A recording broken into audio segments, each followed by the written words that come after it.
Bonjour à tous, bienvenue dans ce nouveau numéro de Dimanche en politique, un numéro consacré au 86e congrès des départements de France qui s'est tenu cette semaine au Futuroscope. Il sera question dans cette émission, bien sûr, du financement des départements, de leur rôle, de leur place au sein des collectivités territoriales et puis de leur rapport de force avec l'État.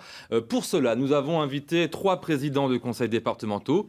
Dominique Bussereau pour la Charente-Maritime, bonjour. Vous êtes également le patron de ce congrès puisque vous êtes le président de l'Assemblée des départements de France. Face à vous, Pascal Coste, président du conseil départemental de Corrèze. Bonjour. 2 présidents de droite sur le plateau et un président de gauche en duplex d'Agen, Pierre Camani, président du conseil départemental du Lot-et-Garonne. Bonjour et merci d'avoir accepté notre invitation. Nous avions également invité le président du conseil départemental de la Gironde qui avait accepté de venir en plateau, mais c'est finalement désisté. Jean-Luc Gleyze, qui d'ailleurs n'a pas fait le déplacement jusqu'à Poitiers. Selon lui, l'ADF est trop politisée et marquée à droite et il craignait que ce congrès ne soit finalement qu'une assemblée anti-gouvernement. On peut le comprendre. Dominique Bussereau, est-ce que finalement ce n'est pas là un échec de votre part de ne pas avoir fait l'unanimité des présidents de département à Futuroscope? Je crois que Jean-Luc Gleyze, avec lequel j'ai les meilleures relations et qui n'a fait preuve jamais de sectarisme, s'est trompé. Puisque les positions qui ont été prises pendant ce congrès, dans une association d'élus pluraliste, comme toutes les associations d'élus, les maires, les régions, tout en France est pluraliste chez les élus, nous avons voté à l'unanimité. Nous avons voté à l'unanimité une motion hier demandant au gouvernement plus d'aide pour le RSA. Nous avons voté à l'unanimité une motion demandant le changement d'une disposition du projet de loi de finances qui est très négatif pour les départements. Donc si Jean-Luc était venu, il aurait participé à l'unanimité. Après, il y a des propositions. Combien vous ont fait défaut, par exemple, de départements qui ne sont pas présidents venus. de département? Ouais. Écoutez, j'y avais sur 102 présidents de département, je crois qu'il y en avait 83, y compris d'outre-mer. Je rappelle que les 2 tiers des départements sont à droite. Les 2 tiers des départements sont à droite. Auparavant, c'est l'inverse. Et je précise par exemple que Pierre Camani, qui est très fidèle aux travaux de l'Assemblée des départements de France, recevait hier le Premier ministre. Alors et que justement, je comprends qu'il avait d'autres choses à fouetter. Justement, Pierre Camani, vous avez reçu effectivement Manuel Valls, le Premier ministre, jeudi dans votre département. Est-ce qu'il vous a dit pourquoi lui, il ne venait pas au congrès de l'Assemblée des départements de France? Il avait d'autres priorités, bien sûr. Non, il ne m'a pas parlé de cela. Par contre, nous avons énormément échangé pendant les trajets sur la problématique des départements et sur les difficultés que nous connaissons tous les départements, mais plus particulièrement les départements ruraux. Je crois qu'il y a une spécificité qu'il faut bien mettre en avant, c'est le financement par les départements ruraux de leur politique départementale qui devient de plus en plus difficile. Pascal Coste, il y a aussi un Corrézien connu, fameux, qui n'est pas venu à cette assemblée, c'est bien sûr François Hollande, vous le déplorez? Je crois que les congressistes l'ont déploré. François Hollande est un de mes prédécesseurs, il connaît bien les problématiques du département. Après beaucoup d'errance sur on garde les départements, on les garde pas, on fait au final des grandes régions, il a fait le choix de les asphyxier. Et sa non-présence au Congrès démontre la volonté de ce gouvernement de ne pas prendre en compte la réalité, tant sur le plan social et territorial des départements. Alors certains ont dit manque de courage de la part du gouvernement. Je vous propose d'écouter à ce propos ce que pense Jean-Pierre Raffarin de l'absence de Manuel Valls au congrès de l'ADF. C'était ce vendredi matin au Futuroscope. Je sais ce que c'est quand un Premier ministre envoie son ministre à un congrès qu'il n'y va pas lui-même. C'est jamais facile pour le ministre. Mais au moins, le ministre est là pour protéger le Premier ministre, vieille règle de nos institutions de la Ve République. Bon, allez, on prend ça avec le sourire, hein, Dominique Bussereau. On pense avec le sourire, mais si vous voulez, c'est dommage. Mais ça aurait été le même cas dans l'inverse, dans la chose non, inverse. Je ne crois pas. Si vous voulez, c'est dommage. Le président de la République est allé au congrès des maires, et j'étais là pour l'écouter. C'est pas une tradition qu'ils viennent au congrès des départements. Un certain nombre de présidents de la République, Jacques Chirac et d'autres, sont venus au congrès des départements. Le président de la République était présent au congrès des maires. Il a annoncé 1,3 milliard de ponctions sur les dotations de fonctionnement des communes en moins. J'étais la semaine dernière avec Philippe Richert, le président des régions, qui était avec nous hier au Futuroscope. J'ai écouté le discours de Manuel Valls. Il a annoncé une chose très bonne. Au lieu de donner 600 millions supplémentaires que demandaient les régions pour leur activité économique, de le prendre sur la TVA, c'est-à-dire une recette dynamique et pas une dotation. Très franchement, Année de présidentielle, qu'est-ce qui empêchait un président de la République, de surcroît, comme l'a rappelé Pascal, ancien président de département, de venir nous parler? Nous l'aurions su courtoisement. Et je pense qu'il aurait mieux trouvé les mots qu'un ministre ce matin, certes sympathique parce qu'il est du Sud-Ouest, mais qui a été profondément maladroit et qui a eu un accueil, pas dire ça à Poitiers, mais qui a eu plutôt une conduite de Grenoble qu'une conduite de Poitiers. On va en parler dans l'émission. Avant de parler du fond des choses, je vous propose de faire, si vous voulez bien, le point sur les problématiques majeures qui se posent aujourd'hui dès qu'on parle de département. On se retrouve juste après. Il y a 102 départements en France, 12 en Nouvelle-Aquitaine, dont 4 issus de Poitou-Charentes, 5 de l'Aquitaine et 3 du Limousin. Les départements sont nés pendant la Révolution française et depuis quelques années, ils sont un peu maltraités par les gouvernements successifs. Leur tort, faire partie du millefeuille administratif et être à mi-chemin entre la région et la commune. Sauf que le département a sans doute une capacité de résistance qui tient à l'une de ses compétences, c'est la compétence dans le domaine social, parce que c'est une compétence extrêmement délicate à assumer, et je ne crois pas que les régions comme les intercommunalités souhaitent s'en emparer. Et ça, c'est peut-être ce qui peut sauver le département. L'aide sociale, c'est plus de la moitié des budgets des départements en France, plus de 36 milliards d'euros en 2015. Un poste de dépense chaque année plus important, car ce sont les départements qui gèrent le RSA, l'aide sociale à l'enfance, le soutien aux personnes handicapées ou encore le soutien aux personnes âgées avec les fameux EHPAD. Des dépenses obligatoires qui augmentent sans cesse, au moment même où l'État se désengage de plus en plus financièrement. C'est ce qu'on appelle l'effet ciseau. Cette réforme territoriale, il y a eu une grande absente, c'est-à-dire qu'on a eu plusieurs lois, mais on n'a pas eu de loi sur les finances locales. Or, c'est ça qu'il faut absolument, impérativement et rapidement revoir. Mais les départements ont aussi en charge les collèges, les transports collectifs en milieu rural et pendant encore quelques mois les transports scolaires, sans parler de la sécurité civile. Du coup, certains d'entre eux s'endettent. Le plus endetté par habitant, c'est le paradoxe, c'est la Corrèze qu'a dirigé le président de la République. Le moins endetté, c'est l'Indre. Donc ce n'est pas forcément lié à la nature rurale ou urbaine de ces départements. Le bras de fer entre les départements et l'État n'est pas près de se terminer. La bataille du parent pauvre des collectivités territoriales ne fait que commencer.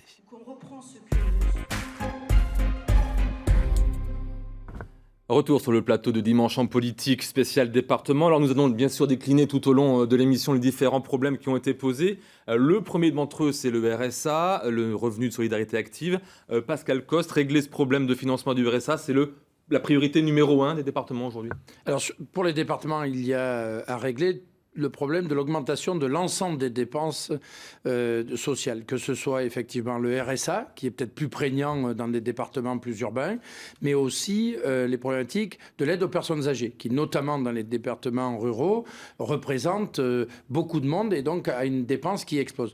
Donc on a besoin effectivement d'avoir une ressource pérenne, dédiée, et un reste à charge qui soit supportable pour l'ensemble des départements. Ou alors, il faut baisser le niveau de prestation et que l'État arrête, comme ils viennent de le faire encore ce mois-ci, nous augmenter de 2% la contribution sur le RSA. Avant de parler de ça, Pierre Camani, même chose pour vous, c'est une priorité numéro 1, le règlement du RSA pour vous? Le règlement du RSA et plus généralement des prestations de solidarité nationale, parce que nous nous occupons du RSA, mais nous nous occupons aussi des personnes âgées avec l'allocation personnalisée à l'autonomie, nous occupons aussi des personnes handicapées avec la PCH. On l'a vu, c'est 60% grosso modo de votre budget, on est bien d'accord, la solidarité. C'est 60% des budgets et c'est le reste à charge pour les départements et particulièrement pour les départements ruraux qui subissent la double ou la triple peine parce que les départements ruraux tels que le mien ont un poids de allocation personnalisée à l'autonomie qui est extrêmement fort et un poids de RSA qui est fort également, ainsi que de prestations de compensation du handicap. Dominique Bussereau, le gouvernement a décidé d'augmenter... c'est de trouver des Pierre Camani, on va faire parler un peu de tout le monde pour des prestations de solidarité nationale. C'est toujours compliqué quand on est en duplex. Dominique Bussereau, le gouvernement a décidé d'augmenter, on l'a dit, de 2% le montant de RSA, c'était le mois dernier. Je crois sans vous prévenir, vous, patron de l'ADF, est-ce qu'il y aurait un gros problème de communication entre vous et le ministère de la Santé? Si vous voulez, ce n'est pas un problème de communication du ministère de la Santé, c'est un problème global. On augmente les fonctionnaires territoriaux par le biais d'une augmentation des fonctionnaires nationaux et de la fonction publique hospitalière. Tant mieux pour les fonctionnaires. Sauf qu'on ne nous passe même pas un coup de fil pour nous dire que ça va représenter 130 millions d'euros supplémentaires pour les départements l'année prochaine. À charge pour L'affaire, à charge des départements. L'affaire du RSA que Pascal Coste citait à l'instant, c'est 300 millions d'euros. On ne nous demande même pas notre avis. Ce que nous reprochons à l'État, c'est pas d'être généreux. C'est d'être généreux avec le chéquier des départements. Et il faut bien que les téléspectateurs qui nous suivent comprennent bien, cet argent, c'est de l'argent qui vient de l'État. Nous sommes seulement le distributeur, on fait le terrain. Hein, et c'est comme si un téléspectateur qui nous regarde était propriétaire d'un appartement, que son loyer mensuel est de 1 000 euros, et que son locataire ne lui verse que 600 euros. Eh bien, nous sommes dans cette situation. Et vis-à-vis donc, de vous l'État. avez demandé, dans une motion, vous l'avez dit, votée à l'unanimité ce jeudi, une enveloppe de 400 millions d'euros à l'État. Justement, l'État, c'était qui à l'Assemblée départementale? C'était Jean-Michel Bailey, le ministre de l'Aménagement du territoire, de la ruralité, des collectivités territoriales. Il est venu vendredi clore ce congrès et lui, il vous octroie 200 000 millions d'euros. Je vous propose de l'écouter. Le fonds, cette année, est de 50 millions. Nous multiplions par 4 pour le porter à 200 millions. Alors on peut toujours dire, il en faut 300, il en faut 400, il en faut ça. Mais moi, ce que je sais, pour gérer ce fonds, avec Marisol Touraine, c'est qu'avec 200 millions, nous passerons largement cette année.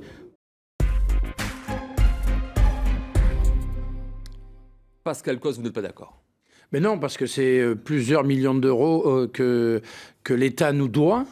Hein, sur une juste compensation. On était compensé à 95% il y a encore en 2014. Aujourd'hui, on est compensé à 60%. Les 200 millions, c'est une goutte d'eau dans l'océan. Alors, ça va aider effectivement les quelques départements qui sont en situation de faillite, peut-être à passer le cap. Mais il y a tous les autres. Et donc, c'est une gestion à très, très court terme. Pierre Camani, 200 millions, c'est pas assez? S'il vous plaît, il y a deux niveaux. Les critiques qui sont faites sur les dépenses de solidarité nationale ou qui relèvent de l'État et leur non-compensation. Ce que viennent de dire mes deux collègues, ça fait des années que ça se passe comme ça, tout gouvernement confondu. C'est pas ce gouvernement-là. Hein, et par contre, je me retrouve avec eux sur le fait que nous demandons effectivement à l'État, au gouvernement, de compenser ces charges qui sont des charges de solidarité nationale et qui sont importantes. Moi, je voudrais simplement vous rappeler très rapidement, chiffres. s'il vous plaît. C'est pas nouveau. 2012, en termes de reste à charge APA pour le département de Lot-et-Garonne, c'était reste à charge, c'est-à-dire la différence entre ce que le département dépense auprès des personnes âgées et ce qu'il perçoit de l'État, c'était 27 millions d'euros quasiment, et on est à... Et c'est partout dans tous les départements. Et vous l'avez dit, Pierre Camani, Pierre Camani, vous l'avez dit, le problème n'est pas nouveau et ne date pas de l'élection de François Hollande. Vous-même, vous l'avez dit, Dominique Bussereau, cette semaine, ça ne date pas de l'élection de François Hollande. Donc, ce n'est pas un problème de gauche-droite. Non, mais la différence, c'est que le chômage a explosé et que donc, quand le chômage explose, le RSA explose. Et donc, aujourd'hui, le reste à charge, c'est 8,5 milliards d'euros.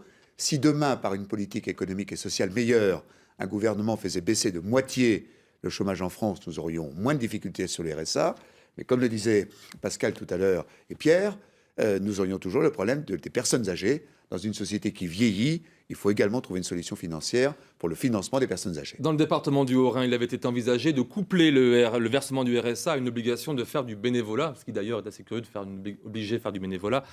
Décision donc jugée illégale, en tout cas cette semaine, par le tribunal administratif de Strasbourg. Est-ce que c'est en stigmatisant les personnes les plus pauvres qu'on peut régler le problème du RSA ? Non, là, il ne s'agit pas de stigmatiser les personnes les plus pauvres.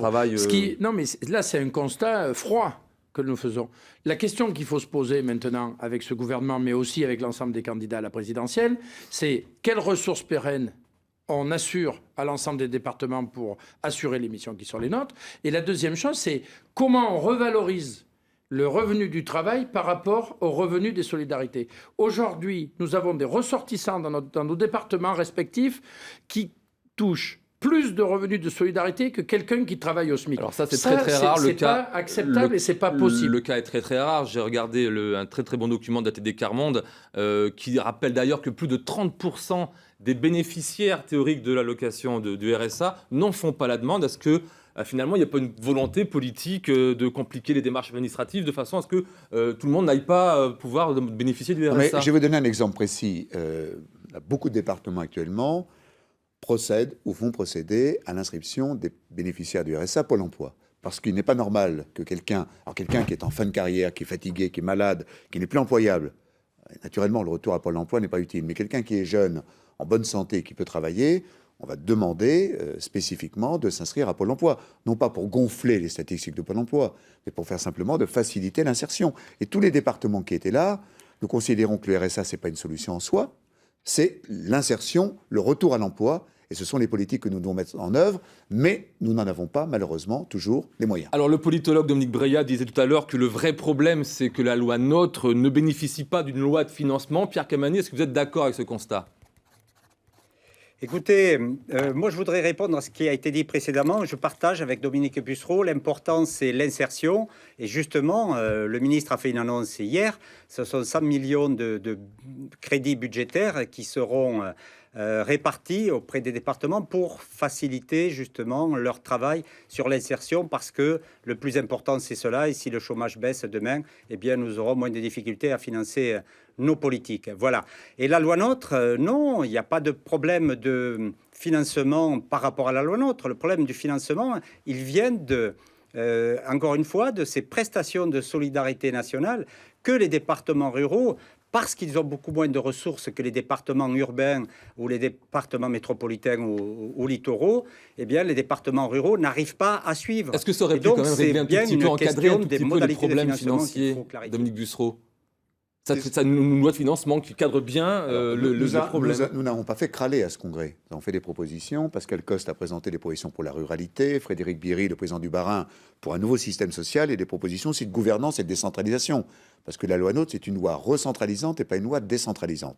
Et dans ce cadre-là, nous avons proposé en effet qu'à côté du projet de loi de finances soumis chaque année au Parlement et du projet de loi de financement de la sécurité sociale soumis chaque année au Parlement, il y a un projet de loi de financement des collectivités locales. Donc Jean-Michel Bellet a admis que c'était une bonne idée ce matin, sauf que naturellement le processus budgétaire est maintenant achevé ou quasiment achevé et que ça ne sera pas avant 2018. Il faut clarifier devant l'opinion, devant les Français et devant les élus. Le problème, c'est qu'entre-temps, il y a une élection présidentielle quand même. Oui, écoutez, nous avons mis ça dans un programme, Pascal, pour tous les candidats que nous allons présenter au Sénat le 2 février à tous les candidats à l'élection présidentielle, sur la ruralité, sur la décentralisation, sur la solidarité sociale.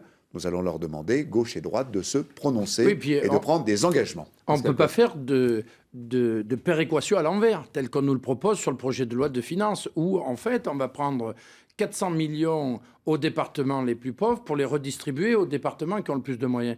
Ce n'est pas du tout ce que l'on attend au travers des politiques qui doivent être menées. C'est-à-dire qu'on est en train d'accentuer la fracture entre les départements aujourd'hui. D'accentuer la dette aussi, parce qu'on l'a vu en début d'émission, votre département détient le record d'endettement par habitant. Pour quelle raison ?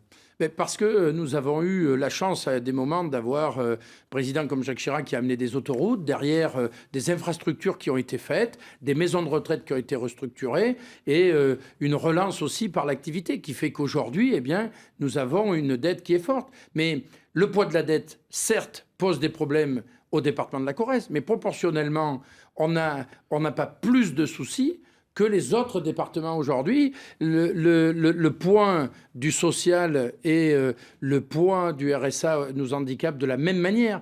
Donc, sauf que vous, en plus, vous avez une dette qu'il faut quand même rembourser. En plus, on a une dette, mais ce n'est pas avec l'argent des Corréziens que nous devons financer les politiques sociales. C'est véritablement dans le cadre de la solidarité nationale et dans le cadre d'une péréquation nationale qu'on doit aider les départements ruraux à financer le RSA et l'aide aux personnes âgées. Ce n'est pas l'argent du contribuable de nos départements. L'argent du contribuable de nos départements, ça doit aussi servir à amener des politiques d'investissement, comme on le fait sur nos routes, comme on le fait sur nos collèges, comme on le fait sur le 100% fibre numérique, pour permettre justement d'adapter nos départements et de casser la fracture numérique et permettre que nos départements demain puissent s'adapter à l'économie numérique naissante. Alors, parmi les compétences des départements, il y a, donc vous l'avez dit aussi, le numérique et le transport scolaire. Mais en septembre 2007, la loi NOTRe transfère cette compétence aux régions. Est-ce que c'est une bonne nouvelle pour les budgets des départements ? Non, c'est pas du tout une bonne nouvelle pour nos concitoyens. D'abord, la loi est très compliquée. Les enfants handicapés, les départements, les enfants qui ne sont pas, la région. Une partie des lignes au 1er janvier, une autre partie des lignes en septembre. Donc, dans la Nouvelle-Aquitaine, Nous sommes en train d'en Comment ça se discuter. passe avec Alain Rousset, justement? Vous avez fait des Eh ben, réunions très tôt, dès février. Écoutez, ça s'est bien 2016. passé. Actuellement, ça se passe pas bien. On nous a dit, on fera ce que vous voudrez. Si vous souhaitez être délégataire, vous pourrez l'être. Si vous ne le souhaitez pas, la région prendra. Et là, on est en train de nous dire depuis quelques jours, sans aucune concertation, d'une manière brutale, et qui me choque, et je l'ai dit et écrit à Alain Rousset, on est en train de nous dire, il n'y a plus de discussion, on reprend tout, et on reprend vos personnels, même si vous pouvez les garder gentiment dans vos hôtels de département. Et nous sommes, je suis en tant que décentralisateur et en tant que législateur de la loi NOTRe, c'est complètement contraire à l'esprit de la loi NOTRe, et je suis là-dessus en bagarre avec la région. C'est mon premier sujet de bagarre, alors que jusqu'à présent, je trouvais qu'Alain Rousset menait les choses très agréablement. Pierre Cabanel, est-ce que la région Nouvelle-Aquitaine veut imposer sa méthode à l'État pour transférer les compétences des départements? Non, mais je comprends bien que mes collègues fassent un plaidoyer à charge. Nous sommes en discussion, rien n'est décidé aujourd'hui, et les choses avancent de manière à ce qu'elles se passent au mieux. La loi NOTRe prévoit ces transferts de compétences. Nous étions tous d'accord pour faire en sorte que les compétences soient clarifiées au niveau des collectivités territoriales. Quand on prend la décision et quand on vote une loi dans ce sens, après c'est vrai que c'est compliqué à mettre en place et il y a le temps de la mise en place qui va être certes difficile, mais moi je vois les choses d'une manière un peu plus positive et je voudrais simplement vous dire que le fond du débat, vous savez, c'est la période dans laquelle nous nous trouvons, qui est une période extrêmement difficile.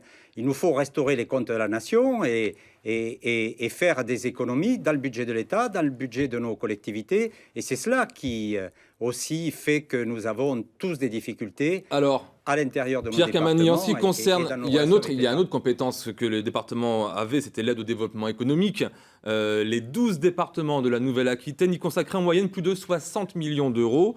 Désormais, cette compétence revient également à la région. Est-ce que c'est ce transfert de compétences qui vous insupporte le plus, par exemple, Pascal Coste? Ben oui, je crois qu'il y a une grande hypocrisie, c'est-à-dire que les législateurs et à la fois et la majorité parlementaire et à la fois l'Assemblée des régions de France a voulu qu'on transfère à la fois le transport scolaire et puis la compétence économique aux régions. Et aujourd'hui, ce sont les mêmes qui viennent nous dire « Ah, mais sur le plan national, les départements mettaient 1,8 milliard d'euros, sur la Nouvelle-Aquitaine, 60 millions d'euros, donc vous allez continuer à les mettre. » Là, il y a une grande hypocrisie. Et je dis très clairement à la région, il faut que vous assumiez les compétences qui sont les vôtres.